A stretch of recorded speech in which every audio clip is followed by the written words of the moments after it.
M. Moustapha Sissé, qui a fait son allocution pour le compte du SENPIX. À présent, nous invitons M. Eliman Diouf à venir faire son discours.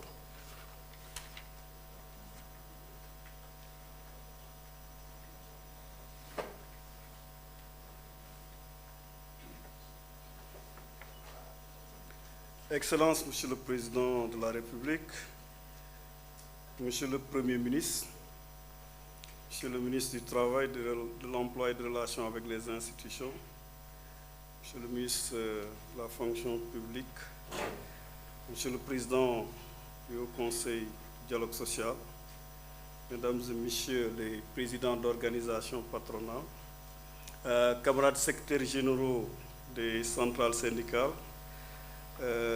honorables invités à vos rangs, titres et grades.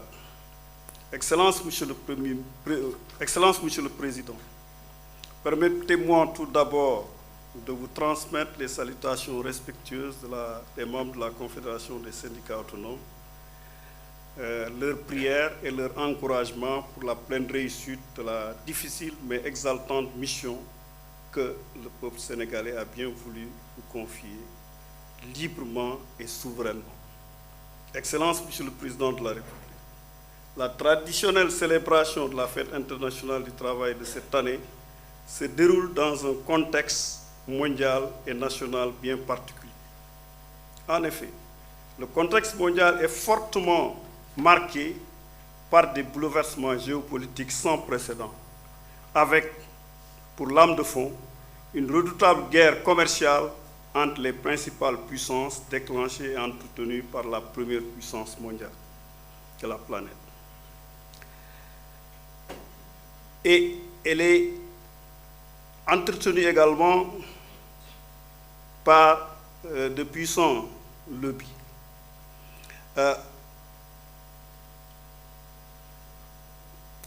La tendance lourde au repli sur soi des nations parmi les plus puissants du monde, mais aussi l'émergence et la consolidation au cours d'un monde multipolaire sous la poussée, entre autres, des peuples jadis victimes de la domination des puissances impérialistes. Cette dynamique de remise en cause, en profondeur de l'ordre politique et économique mondial est porteuse à la fois de crises, d'opportunités en filigrane et de défis énormes, notamment pour les pays comme les nôtres. C'est pourquoi, au plan national, pour la CSA, cette complexité de la situation internationale, pleine d'incertitudes et de défis, et pleine d'incertitudes et de défis redoutables, commande à tous les pays l'impératif de création de conditions nécessaires à la consolidation permanente de l'unité et de la cohésion nationale, mais aussi d'une dynamique interne de performance économique pour répondre aux attentes légitimes du monde du travail et des populations en général. À cet égard, une des conditions majeures pour ce faire est l'instauration d'une paix sociale durable dont l'expression est assurément le pacte social de stabilité qu'il faut négocier dans la plus grande sincérité. En effet, la CSA estime qu'un tel pacte doit se reposer fondamentalement sur un consensus fort, voire très fort, de toutes les parties prenantes. Cela suppose à l'évidence la prise en compte correcte des préoccupations et des engagements clairs, précis et fermes de chacune des trois composantes signataires.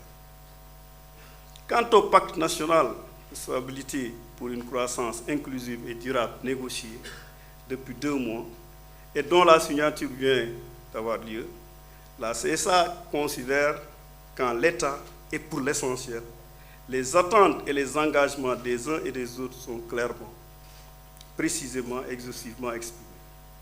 Il reste à y intégrer les résultats des différentes négociations sectorielles qui devront se poursuivre. En tout état de cause, à raison du retard dans les négociations sectorielles, mais surtout pour le principe, la CSA a signé ce pacte sous réserve de l'intégration des accords attendus des discussions entre les organisations professionnelles avec leur tutelle. À cet égard, le pacte pourrait être enrichi par la prise en compte des préoccupations des travailleurs du monde rural. Celles-ci ont été totalement absentes des négociations qui ont eu lieu pour le présent pacte de stabilité. Il s'y ajoute les deux cas de revendication dont le règlement diligent est de nature à crédibiliser le pacte et ses signataires. Aux yeux des travailleurs en particulier, il s'agit d'une part de la douloureuse situation des milliers de travailleurs du secteur public et parapublic brutalement licenciés, dans bien des cas de façon arbitraire, et dans tous les cas sans accompagnement d'un plan social conséquent. D'autre part, de la très vieille et légitime revendication relative à l'injuste condition statutaire des agents décisionnaires de la fonction publique. Excellence, Monsieur le Président de la République, la CSA, insulte de l'expérience du passé, recommande fortement à toutes les parties prenantes au présent pacte de travailler à créer, à entretenir et à renforcer constamment la confiance dans ce partenariat social tripartite qui est une des meilleures modalités de gestion des relations professionnelles. En effet, durant des décennies, la faible, voire l'absence de confiance entre les partenaires sociaux a créé une instabilité chronique dans de nombreux secteurs de la fonction publique. Il convient d'en tirer toutes les leçons en respectant scrupuleusement, entre autres, les fondements axiologiques mis en exergue dans le document de pacte dont je cite la confiance entre les parties prenantes, le respect des engagements, la loyauté, l'éthique, le consensus, l'inclusion, la transparence, pour ne citer que celle-là. C'est pour cette raison fondamentale que la CSA estime que le pacte doit être assorti d'un document de planification, de mise en œuvre de l'ensemble des engagements souscrits, avec un dispositif de suivi rigoureux par les structures de pilotage retenues. Au final, au terme des 3 années du pacte, de la durée du pacte, le traitement de tous les engagements devrait être effectif. Excellence, Monsieur le Président de la République. Pour terminer, la CSA souhaiterait insister sur quelques questions spécifiques. Il s'agit du paiement sans délai de plus de 12 mois d'arriérés de salaire au travers de la Croix-Rouge et du renouvellement des instances de cette structure. Du reversement des maîtres d'enseignement technique professionnel dans le corps des professeurs contractuels du moyen général. De la formation diplômante et le recrutement dans la fonction publique du reliquat des animateurs polyvalents et des volontaires communautaires dont beaucoup sont titulaires de diplômes professionnels d'enseignement. D'ailleurs, Monsieur le Président de la République, le recrutement dans la fonction publique d'enseignants déjà titulaires de diplômes professionnels permettrait à l'État de disposer de personnel opérationnel disponible tout de suite et éviter ainsi les coûts de formation qui pourraient être redirigés ailleurs.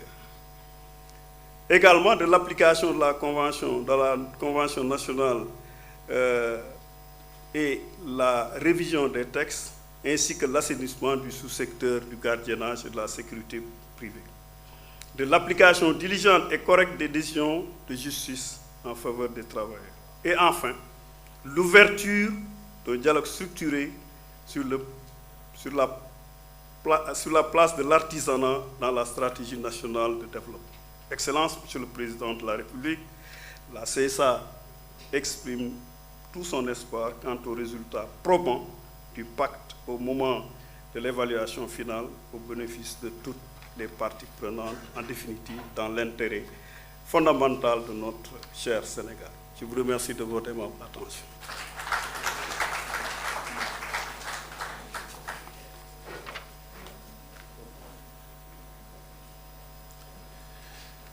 Merci, Monsieur Eliman Diouf, pour le compte de la CSA.